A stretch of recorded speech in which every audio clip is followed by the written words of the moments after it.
আজকে তোমাদের সাথে শেয়ার করছি 11th ব্যাচের ফার্স্ট ডেমনস্ট্রেশন, যেটা একদম নন এইচডি কিন্তু ওয়াটার রেজিস্ট্যান্টের ওপরই আমার এই প্রসেসটা ভীষণ কার্যকরী। যারা একদম নতুন শুরু করছো তাদের ক্ষেত্রে খুব উপকারী, কারণ খুব কম প্রোডাক্ট, খুব রিজনেবল প্রোডাক্টের মধ্যে দিয়েই এটা কিন্তু ভীষণ লং লাস্টিং হয়। তার সাথে সাথে একদম বাটারি একটা ফিনিশ আসে, যেটা আজকালকার ন্যাচারাল ফিনিশ চায় ক্লায়েন্টরা, সেরকমই একটা প্রসেস।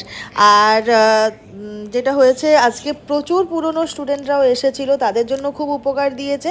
আমি নিজেও জানতাম না এত পুরনো স্টুডেন্ট আসবে বলে, কয়েকজন তো জেনে নিয়েছিল ডেমনস্ট্রেশন কবে আছে, কিন্তু তার সাথে দেখো তাদের কাছ থেকে আরও একজন করে খবর নিয়ে ওরা চলে এসেছে। আর আজকে কিছু ফুল নিয়ে এসেছিলো জোগাড় করে, মানে আমি বলেছিলাম একটু পলাশ ফুল জোগাড় করে নিতে।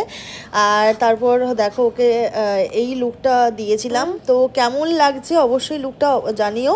আর ছোট ছোট করে শ্যুটের অংশগুলো তোমাদের সাথে শেয়ার করছি, কিন্তু ফুল রিলস আমি ভিডিও করেছি, আমি এডিট করব, অবশ্যই খুব তাড়াতাড়ি তোমাদের সাথে শেয়ার করব। আর ফুল ভিডিও আসছে আমার, এই যে পুরো ক্লাসটা আমরা কতটা মজা করেছি, আর এই যে স্পেশাল টেকনিক সব কিছু নিয়ে একটা ফুল ভিডিও আসছে আমার ইউটিউবে, অবশ্যই তোমরা কিন্তু ফুল ভিডিওটা দেখো। চলো টাটা।